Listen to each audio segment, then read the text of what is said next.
इसमें देखो टॉपिक का नाम है series and parallel combination of capacitor. हमने कल ये बात पढ़ ली थी कि अगर दो कैपेसिटर जो हैं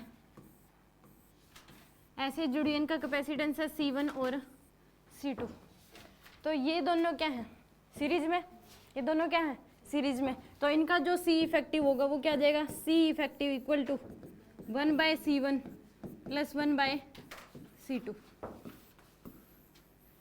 ये इसका क्या होगा, C इफेक्टिव होगा इन दोनों का। अगर ये दोनों इस तरीके से अगर जुड़े हुए हैं तो ये दोनों क्या हैं सीरीज में हैं, और सीरीज में C इफेक्टिव निकालने का फॉर्मूला हो जाएगा 1/C1 plus 1/C2। 1/C effective equal to 1/C1 plus 1/C2। और अगर जो कॉम्बिनेशन है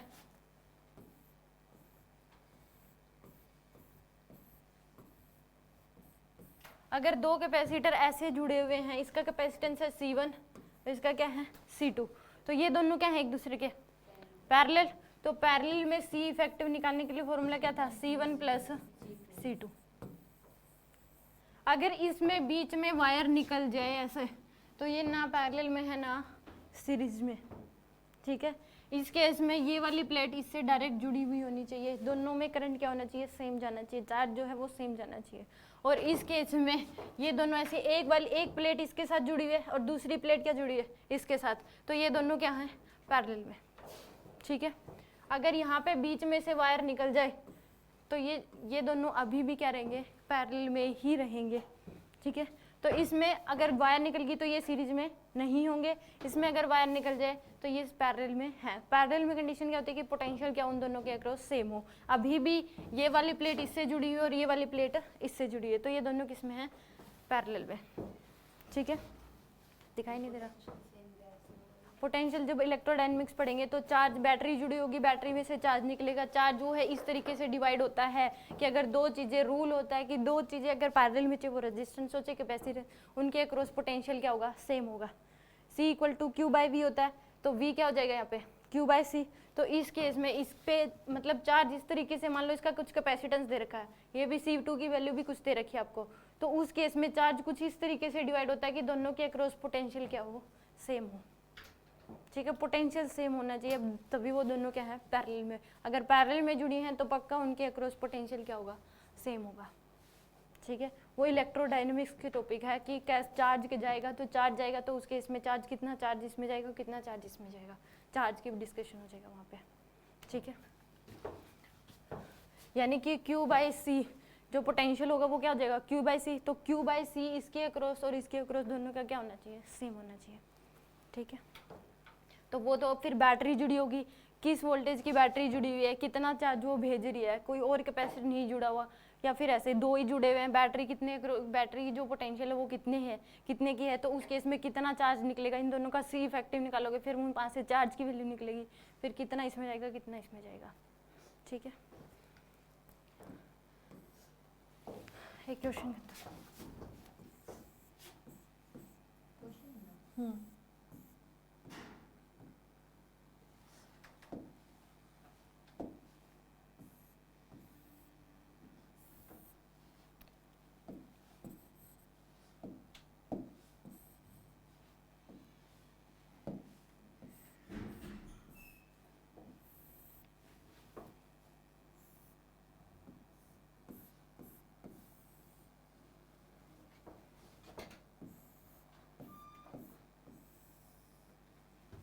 AB के अक्रॉस C इफेक्टिव बताना। इसका कैपेसिटेंस 2 माइक्रोफैराड,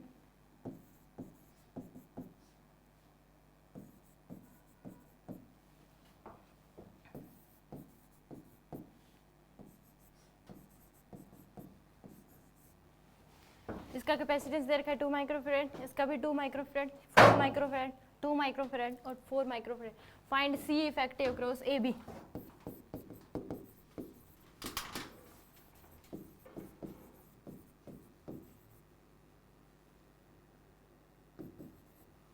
C इफेक्टिव बता दो AB के अक्रॉस क्या होगा।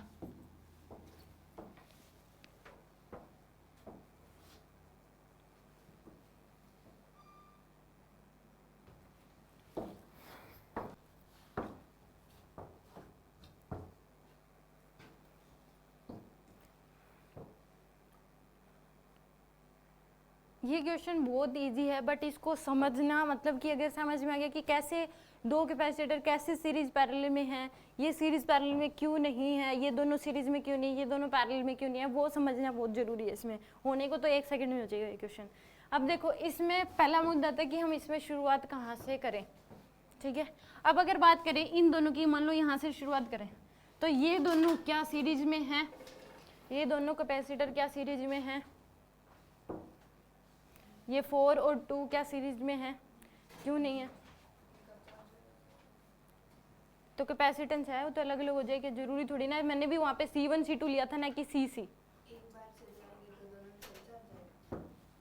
नहीं वो तो आप बताओ ना कि सीरीज में नहीं है क्यों नहीं। देखो सीरीज में क्यों नहीं है ये दोनों कैपेसिटर, क्योंकि यहाँ से बीच में से क्या निकल रही है, एक वायर निकल रही है। अगर ये वायर नहीं होती यहाँ पे तो ये दोनों किस में होते हैं, सीरीज में। इन दोनों के बीच में से वायर निकल गई तो ये सीरीज में नहीं है। ये पैरेलल में भी नहीं है, क्यों, क्योंकि ये वाली प्लेट तो इससे जुड़ी हुई है, क्योंकि पैरेलल में अगर बीच में वायर निकलती है तो कोई इफेक्ट नहीं पड़ता। ये वाली प्लेट तो इससे जुड़ी हुई है, बट ये वाली प्लेट अगर देखें तो बीच में क्या आ गया, कैपेसिटर आ गया। बीच में क्या आ गया, कैपेसिटर आ गया। डायरेक्ट तो इससे नहीं जुड़ी हुई ना, तो ये ना सीरीज में है ना पैरेलल में। ये दोनों सीरीज में क्यों नहीं है, क्योंकि बीच में से ये वायर निकल रही है। बीच में से क्या निकल रही है, वायर। और पैरेलल में क्यों नहीं है, क्योंकि एक प्लेट तो एक दूसरे से जुड़ी हुई है, बट दूसरी प्लेट के बीच में क्या आ गया, कैपेसिटर आ गया। सीरीज में अगर वायर निकल रही तो सीरीज में नहीं होंगे वो दोनों, ठीक है। तो क्योंकि सीरीज में कंडीशन होती है दोनों पे चार्ज सेम आना चाहिए। यहाँ पे ए बी के अक्रॉस एक बैटरी जुड़ी होगी, उसमें से चार्ज जाएगा। कंडीशन होती है कि अगर दो कैपेसिटर बीच में से वायर निकल जाए तो वो सीरीज में नहीं होंगे। बट आप श्योर हो के 100% आप श्योर हो गए, सामने वाले बोल दिया कि इस वायर में से कोई करंट या चार्ज नहीं जा रहा, तो उस केस में आप कह सकते हो कि वो सीरीज में है। क्वेश्चंस के थ्रू क्लियर होता जाएगा, ठीक है। तो ये दोनों अभी सीरीज में नहीं है, क्योंकि इसमें बीच में से क्या निकल गई, यहाँ पे वायर। मैंने पहले ही बताया था कि अगर दो कैपेसिटर जुड़े हुए सीरीज में, बीच में से वायर निकल जाए तो वो सीरीज में नहीं रहेंगे। अगर पैरेलल में जुड़े हुए हैं, अगर फिर वायर निकल जाए तो उस केस में वो दोनों अभी भी पैरेलल में है, कोई फर्क नहीं पड़ता। बट उस केस में दोनों प्लेट्स क्या होनी चाहिए, एक दूसरे से कनेक्ट होनी चाहिए। अब ये दोनों तो ना सीरीज में ना पैरेलल में, तो यहाँ से शुरुआत हो ही नहीं सकती। अब इन दोनों की अगर बात करें तो ये सीरीज में नहीं है, क्योंकि बीच में से क्या निकल गई, वायर। तो ये दोनों सीरीज में भी नहीं है। पैरेलल की अगर बात करें, ये वाली प्लेट तो इससे जुड़ी हुई है, बट ये वाली अगर देखें तो बीच में क्या आ गया, कैपेसिटर। तो ये वाली इससे डायरेक्ट नहीं जुड़ी हुई, तो ये दोनों भी ना सीरीज में ना पैरेलल में। अगर बात करें इन दोनों की, तो ये सीरीज में नहीं है, क्योंकि बीच में से क्या निकल गई, वायर। बीच में से ये वाली वायर निकल गई, तो ये दोनों सीरीज में भी नहीं है। अगर पैरेलल में बात करें, ये वाली प्लेट तो इससे जुड़ी हुई है, ये वाली प्लेट तो जुड़ी, बट ये वाली नहीं जुड़ी हुई, क्योंकि बीच में क्या आ गया, कैपेसिटर, डायरेक्ट नहीं जुड़ी हुई। अगर बात करें इन दोनों की, तो ये सीरीज में है, ये सीरीज में नहीं है, क्योंकि बीच में से क्या निकल गई, वायर निकल गई। क्या पैरेलल में है, नहीं, क्योंकि ये वाली प्लेट तो जुड़ी हुई है, बट ये वाली प्लेट इससे नहीं जुड़ी हुई, बीच में क्या गया, कैपेसिटर। तो ये दोनों भी ना सीरीज में ना पैरेलल में। तो शुरुआत कहाँ से होगी इसकी, ऊपर से। ये दोनों किस में है, सीरीज में है, क्योंकि ये वाली प्लेट इससे जुड़ी हुई है, बीच में से ना कोई वायर निकल रही, तो ये दोनों क्या है, अब सीरीज में है। तो 2 और 2 का इफेक्टिव क्या आ जाएगा,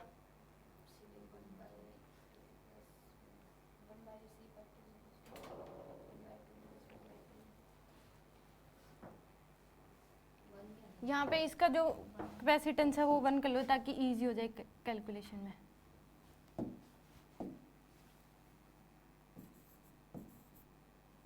कैलकुलेशन ताकि हमारी इजी हो जाए। और इसका कैपेसिटेंस भी क्या कर लो, 1, ताकि कैलकुलेशन इजी हो जाए, बस। और कोई तरीका वो नहीं है, क्योंकि हमें एक क्वेश्चन समझने से मतलब है ना, कि कैलकुलेशन करने से। तो इस केस में ये दोनों किस में है, सीरीज में। तो सीरीज में सी इफेक्टिव क्या आ जाएगा इनका, 1। सीरीज में निकालने के लिए क्या होता है, 1/C effective equal to 1/C1 plus 1/C2। तो 1/2 प्लस 1/2, तो 2/2, तो क्या आ जाएगा, 1 माइक्रोफेरेड। तो इन दोनों का इफेक्टिव कितना आ गया, 1।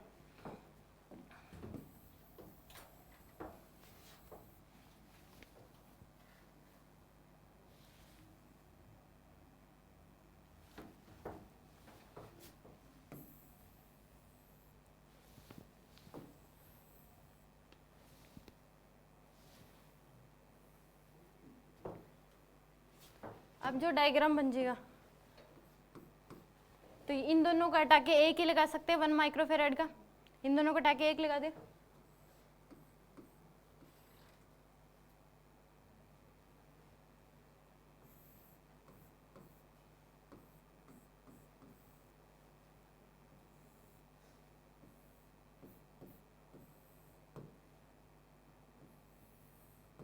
ये क्या 1 माइक्रोफेरेड का, और ये भी क्या है, इन दोनों को हटा के मैंने एक ही लगा दिया 1 माइक्रोफेरेड का। इसको जो और अच्छे से ड्रॉ करना,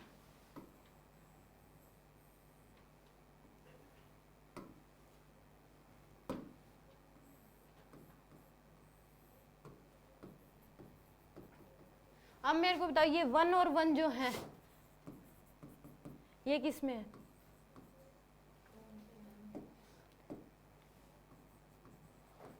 ये दोनों 1 क्या पैरेलल में है? क्योंकि ये वाली प्लेट इससे जुड़ी हुई है और ये वाली प्लेट भी इससे जुड़ी है, बीच में से वायर निकले कोई फर्क नहीं पड़ता। तो 1 और 1 क्या आ जाएंगे 2। तो इन दोनों का जो सी इफेक्टिव आएगा वो क्या आ जाएगा 2, क्योंकि सी इफेक्टिव अगर पैरेलल में होते हैं तो C1 प्लस C2, तो 1 + 1 क्या आ जाएगा 2 माइक्रोफेरेड। तो इसका जो डायग्राम है वो कैसे बन जाएगा? इन दोनों को हटा के एक ही कैपेसिटर लगा सकते हैं जिसका कैपेसिटेंस क्या होगा 2 माइक्रोफेरेड।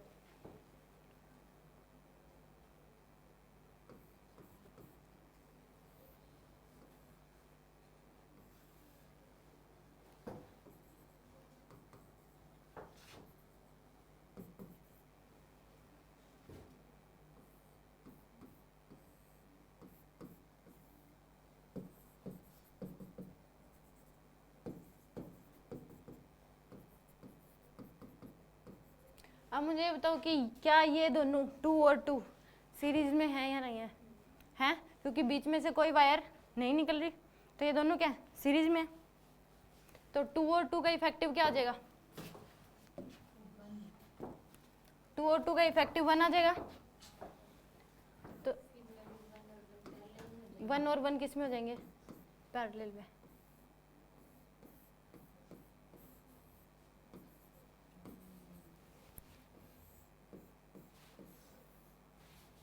ये 1 माइक्रोफेरेड, ये भी 1। अब ये दोनों क्या है? ए बी के अक्रॉस पैरेलल में है। जिस पॉइंट के अक्रॉस सी इफेक्टिव पूछा गया है वो लास्ट तक रहना चाहिए, वो ये नहीं है कि पहले ही स्टेप में उन दोनों को गायब कर दिया। ठीक है, वो दोनों अब तक मेरे लास्ट तक हैं ए और बी। ये पॉइंट है क्योंकि बीच में अब कह रहे हो कि ये पॉइंट है, यहाँ पे मैंने इसलिए आगे कराया कि यहाँ पे कोई बैटरी लगी होगी, बीच में कोई कैपेसिटर रेजिस्टेंस बैटरी है, तो यहाँ भी ये भी ए पॉइंट है, बी पॉइंट है, बी पॉइंट है, बी पॉइंट है, इसको बी पॉइंट बोल सकते हो। ठीक है, यहाँ पे इसको भी ए पॉइंट बोल सकते हो। अगर कोई भी सिंपल वायर है उसमें कोई भी कैपेसिटर या रेजिस्टेंस निकलेगा तो इस केस में ये भी ए पॉइंट है, ये क्या है ए बी पॉइंट है, क्योंकि बैटरी इनके अक्रॉस लगी हुई है।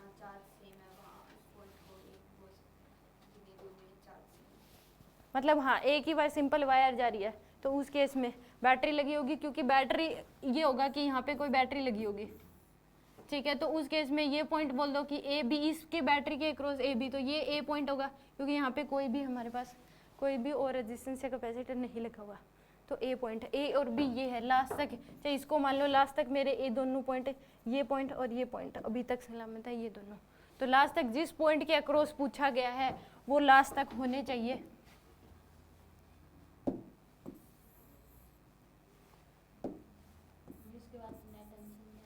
तो अब ये दोनों क्या हैं? पैरेलल में। तो जो फाइनल आंसर आएगा सी इफेक्टिव फाइनल, वो क्या हो जाएगा? सी नेट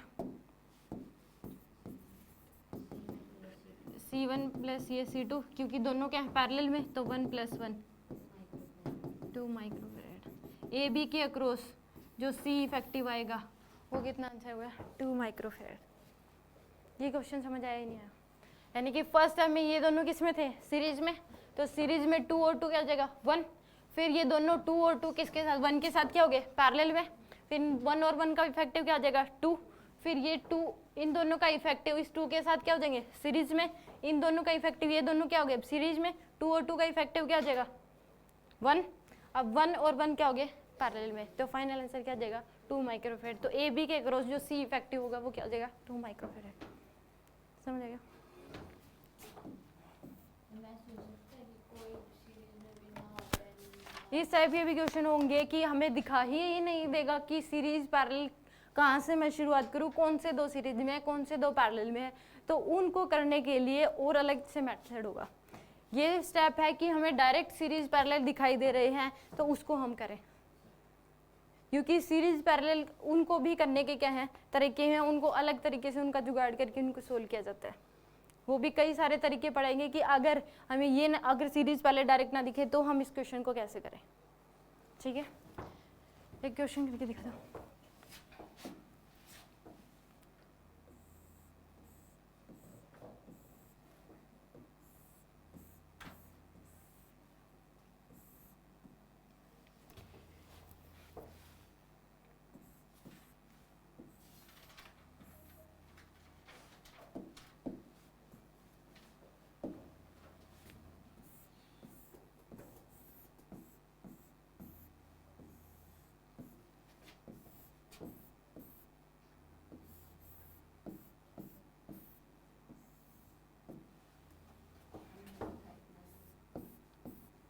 कोई ना,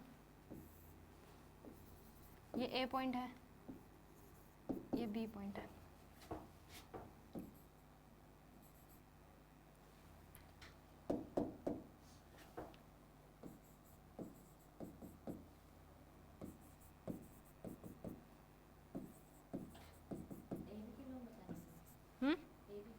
हाँ, ए बी के अक्रॉस अलोंग नहीं।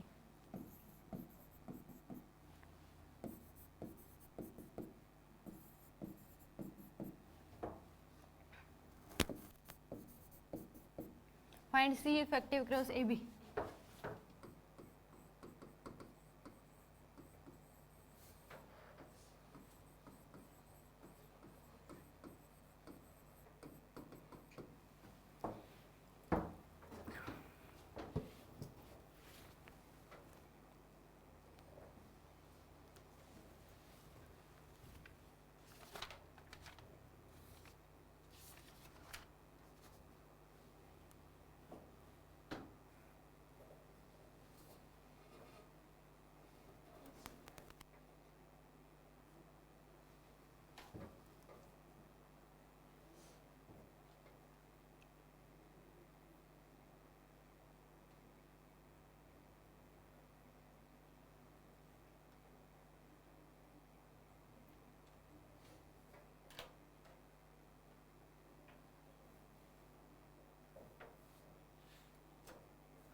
हो गया?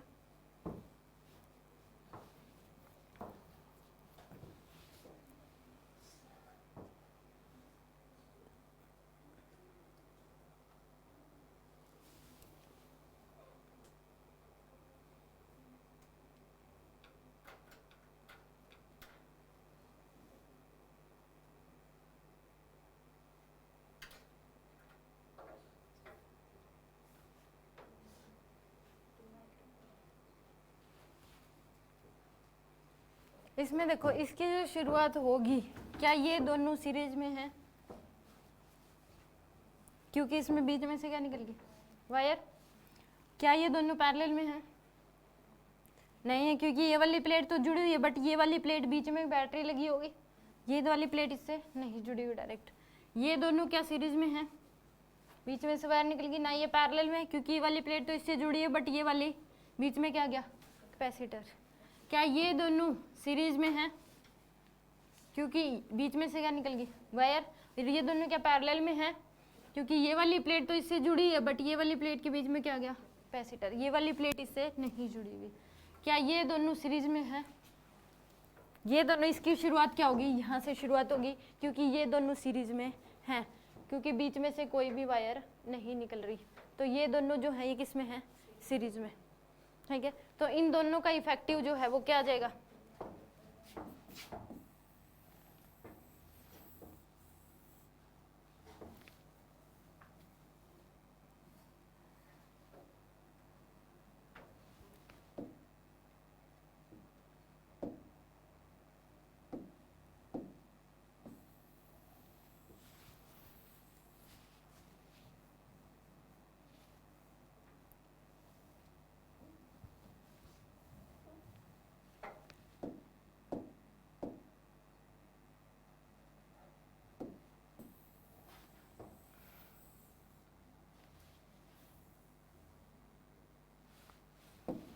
अब ये दोनों सीरीज में हैं तो इनका इफेक्टिव क्या आ जाएगा, 2, क्योंकि 1/C1 + 1/C2।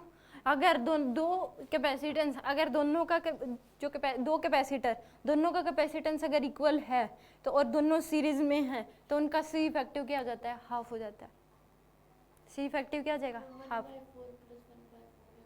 हाँ 2 आ जाएगा, तो उसी से 2 आएगा ना, रेसिप्रोकल नहीं करोगे। ये तो 1/C इफेक्टिव निकला आपके पास 1/2। अगर उसी से करोगे कि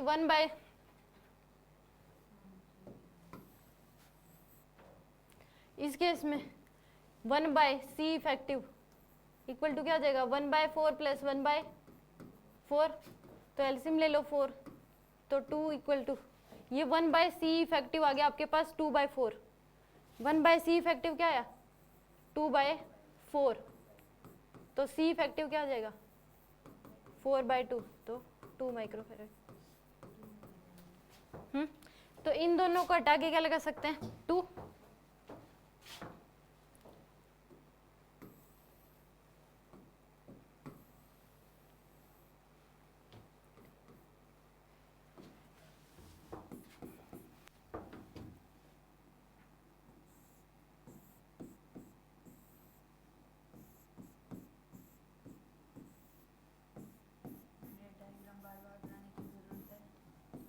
मैं उसी में करूँगी, उसी में कर दूँ रब करके। चल अब की बार तो बना लिया, नेक्स्ट में बना लूँगी।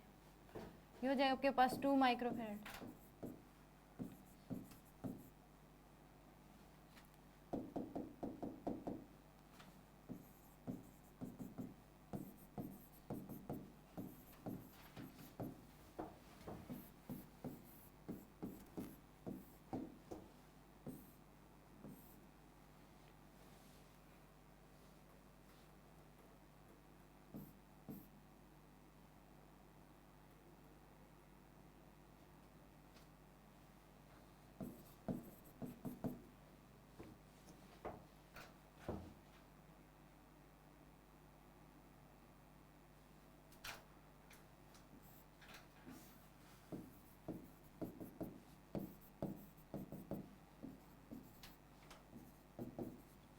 अब ये दोनों क्या है, पैरेलल में, तो इनका इफेक्टिव क्या आ जाएगा, 4। तो इनको रब करके यहाँ पे एक ही कैपेसिटेंस लगा सकते हैं जिसका कैपेसिटेंस क्या, सी इफेक्टिव क्या होगा, 4।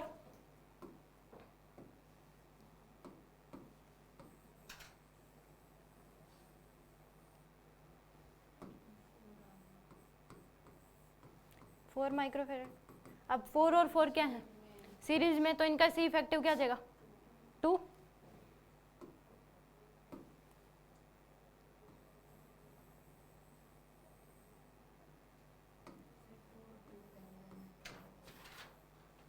अब 2 और 2 किस में,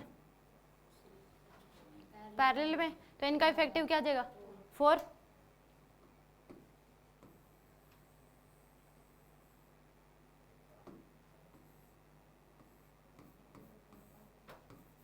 अब 4 और 4 किस में, सीरीज में, इनका इफेक्टिव क्या आ जाएगा, 2।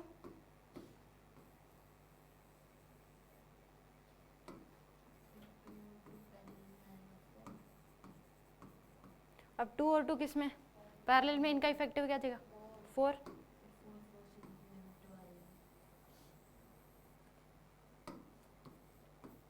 अब और 4 और 4 किस में, सीरीज में। इफेक्टिव क्या जाएगा, ए बी के क्रॉस 2, तो सी इफेक्टिव क्या जाएगा, इसका आंसर क्या होगा 2 माइक्रोफेराड, ये इसका आंसर होगा। समझ आ गया। तो यानी कि इसमें इस क्वेश्चन में हमें डायरेक्ट ही पता लग रहा था कि सीरीज पैरेलल में कौन से हैं, कहाँ से इस क्वेश्चन की शुरुआत होगी। ठीक है,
इसमें ए डी के अक्रॉस सी इफेक्टिव बताना है आपको।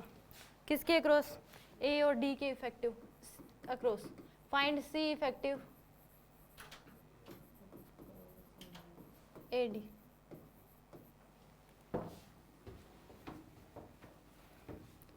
ये 6 माइक्रोफेरेड,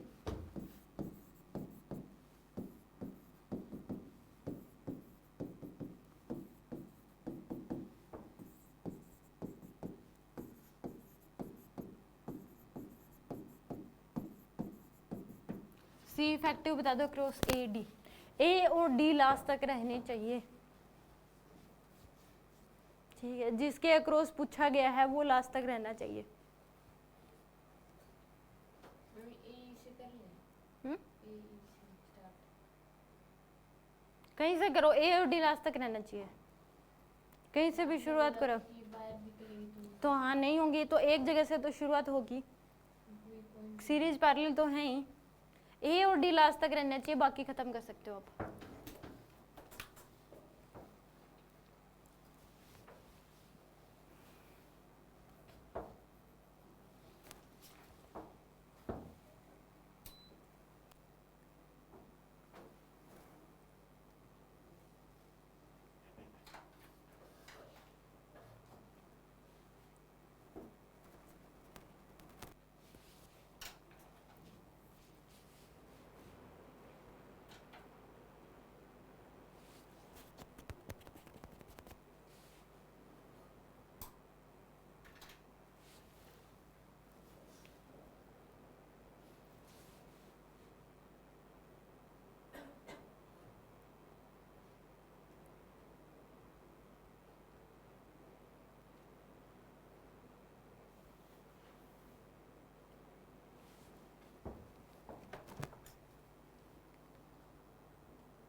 जिसके क्रॉस पूछा है लास्ट तक होना चाहिए वो।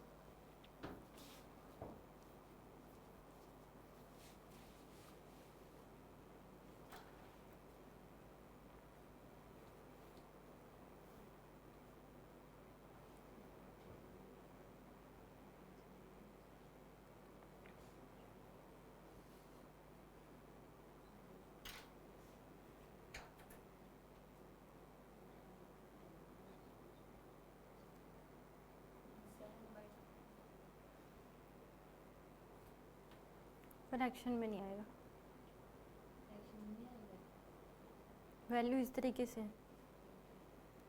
जगह से स्टार्ट कर सकते हाँ, बस ए डी लास्ट तक रहना चाहिए। कहीं से शुरू करो, 2 जगह से 3 जगह से, किसी तरफ से, दाएं बाएं लेफ्ट राइट। फ्रैक्शन में आ सकता है। करें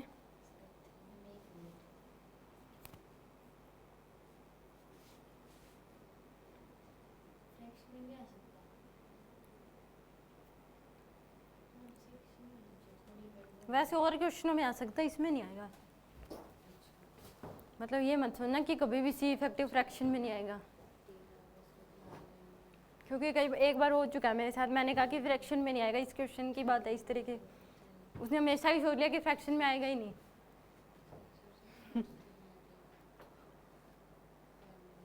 देखो इसमें 6 आएगा टोटल। नहीं, देखो इसमें ए और डी लास्ट तक रहनी चाहिए, ठीक है। क्या ये दोनों 6 और 6 सीरीज में हैं या नहीं? बी को भूल जाओ, बी का तो कोई लेना देना नहीं है, ए डी लास्ट तक रहने चाहिए। तो ये तो नाम दे रखे हैं बस, जो बैटरी लगी होगी वो ए डी के अक्रॉस लगी होगी। तो डायग्राम बना बना के तुम्हारा रफ तो जाते हैं बन गई। 6 और 6 किस में है? सीरीज में है, तो इनका इफेक्टिव क्या आ जाएगा? 3। तो इन दोनों की जगह एक ही कैपेसिटेंस लगा सकते, इसका कैपेसिटेंस क्या होगा? 3। तो इन दोनों को रब कर दो और एक ही लगा दो।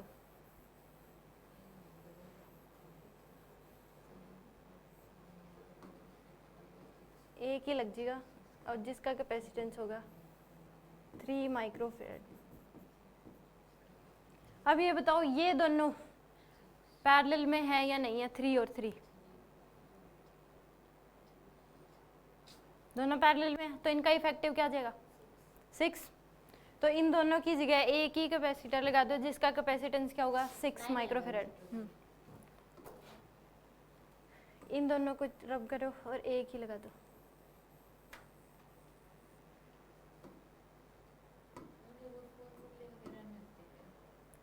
किनके बताया तो था लास्ट स्टार्टिंग में, 1/C1 + 1/C2।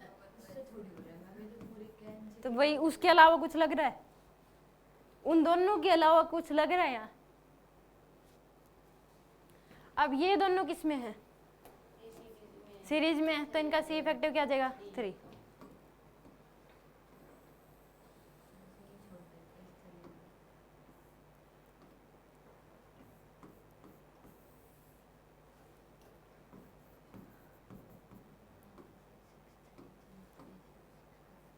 अब इसको नहीं कर सकते कि इन दोनों को पैरेलल में नहीं कर सकते, क्योंकि ए डी खत्म हो जाएंगे। अब ये नहीं सोचना कि ये दोनों जो हैं किसी में हैं पैरेलल में, इन दोनों का इफेक्टिव क्या आ जाएगा? 6। नहीं, क्योंकि उसके केस में ए डी क्या हो जाएंगे? खत्म, जिसके अक्रॉस सी इफेक्टिव पूछा है। अब इधर से कर लो, जरूरत है ना जिस जहाँ से शुरू कर दिया वहीं से चलते रहेंगे। अब ये दोनों किस में आ जाए? किस में है? सीरीज में, तो इनका इफेक्टिव क्या आ जाएगा? 3।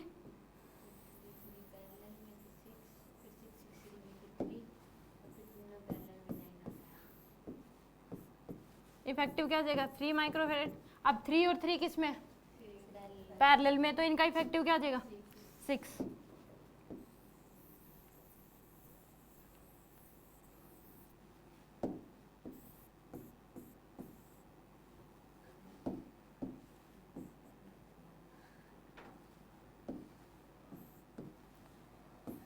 6 माइक्रोफैराड, 6 और 6 किसमें, तो इनके जगह 1 लगा दो, 3।